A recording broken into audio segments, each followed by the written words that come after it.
Hello दोस्तों, कैसे हो आप सब। दोस्तों आज आप लोग को बताएंगे कि समतल दर्पण में बनी प्रतिबिंब की विशेषताएं क्या होती हैं। क्वेश्चन तो आप लोग देख ही लिए होंगे, फिजिक्स का क्वेश्चन है कि समतल दर्पण में बनी प्रतिबिंब की विशेषताएं या समतल दर्पण में बनी प्रतिबिंब की परिभाषा लिखे। समतल दर्पण में बनी प्रतिबिंब की परिभाषा लिखे। यहाँ से मान के चलो ये भी हो सकता है कि परिभाषा लिखे, परिभाषा लिखे, ठीक है। या ये भी आप लिख सकते हैं कि समतल दर्पण में बने प्रतिबिंब की विशेषताएं लिखे, या समतल दर्पण में बनी प्रतिबिंब की विशेषताएं लिखे, यही होगा। ठीक है, तो चलिए इसका जो है विशेषता लिखते हैं कि कौन कौन से होते हैं। कह रहा है क्वेश्चन आपका कि समतल दर्पण में बनी प्रतिबिंब की विशेषताएं लिखे या परिभाषा दे। ठीक है, तो चलिए इसकी जो है विशेषता लिखते हैं। इसमें परिभाषा तो नहीं होगा क्योंकि समतल दर्पण में बनी प्रतिबिंब की विशेषता हम लिखते हैं, परिभाषा नहीं लिखते हैं। इसको छोड़ दो अभी आप लोग, ठीक है। परिभाषा हम बताएंगे आप लोग को बाद में, ठीक है। पहले विशेषता इसकी लिख लो, ठीक। नंबर 1 में देखिए, 1 नंबर में कि प्रतिबिंब दर्पण के पीछे बनता है। प्रतिबिंब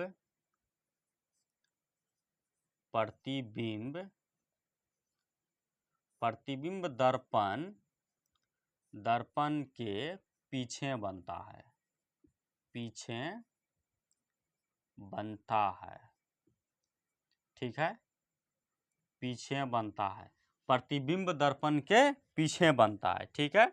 चलिए दूसरा नंबर में आप देखिए, कह रहे हैं कि बिंब और प्रतिबिंब का आकार बराबर होता है। बिंब और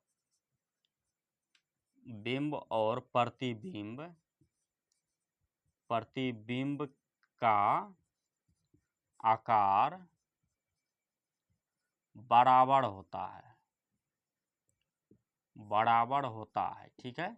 बिंब और प्रतिबिंब का आकार बराबर होता है। एक बार मैं देख लूं वीडियो सही से दिख रहा है या नहीं। चलिए सही दिख रहा है, थोड़ा मार्कर कहीं कहीं कम चल रहा है। ये बिंब है, ठीक है, ये बिंब है, ठीक। उसके बाद प्रतिबिंब सीधा बनता है। प्रतिबिंब सीधा बनता है, ठीक है। प्रतिबिंब सीधा बनता है और प्रतिबिंब में पार्श्व परावर्तन होता है।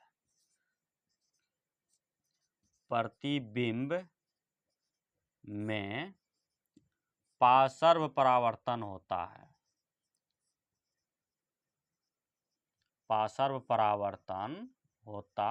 है, ठीक है।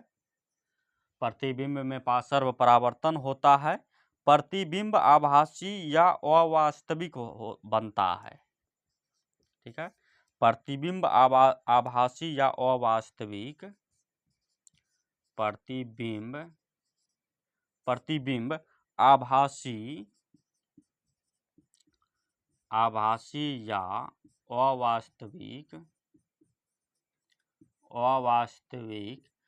अवास्तविक या काल्पनिक बनता है।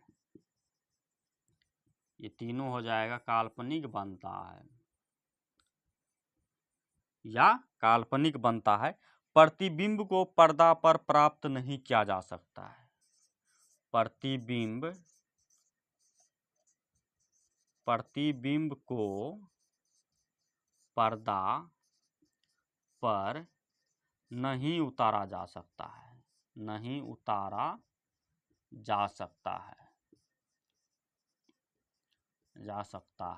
ठीक है। प्रतिबिंब को पर्दा पर नहीं उतारा जा सकता है और बिंब और प्रतिबिंब की दूरी बराबर होता है। बिंब और प्रतिबिंब की दूरी बराबर होता है। 7वां पॉइंट होगा, बिंब और प्रतिबिंब की दूरी बराबर होता है, ठीक है। दोस्तों लिखने में थोड़ा बहुत मिस्टेक होगा कहीं, अगर वैसे तो 99% नहीं होगा, अगर कहीं होगा तो थोड़ा बहुत मैनेज कीजिएगा, ठीक है।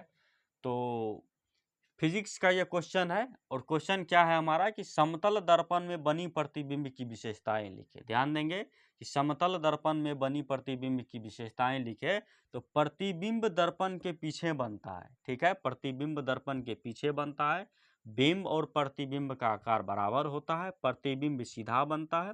प्रतिबिंब में पार्श्व व परावर्तन होता है। प्रतिबिंब आभासी या अवास्तविक या काल्पनिक बनता है। ये एक चीज ध्यान देंगे, ये तीनों एक ही नाम होंगे, आभासी या अवास्तविक या काल्पनिक, ये तीनों एक ही नाम होंगे। कहीं आपको आभासी दिख जाए या अवास्तविक दिख जाए या काल्पनिक दिख जाए तो एक ही चीज होगा। प्रतिबिंब को पर्दा पर नहीं उतारा जा सकता है। प्रतिबिंब को पर्दा पर नहीं उतारा जा सकता है। बिंब और प्रतिबिंब की दूरी बराबर होता है। बिंब और प्रतिबिंब की दूरी बराबर होता है। तो ये जो है आप लोग जो है समझ गए होंगे कि समतल दर्पण में प्रतिबिंब की विशेषताएं क्या सब होती है। और इसके बाद हमारा वीडियो आएगा कि गोलीय दर्पण किसे कहते हैं। गोलीय दर्पण किसे कहते हैं या गोलीय दर्पण का परिभाषा दे या गोलीय दर्पण क्या है। और उसके बाद आएगा कि परवलयिक दर्पण क्या होता है। तो मतलब सीढ़ी व सीढ़ी जो है एक एक वीडियो आएगा।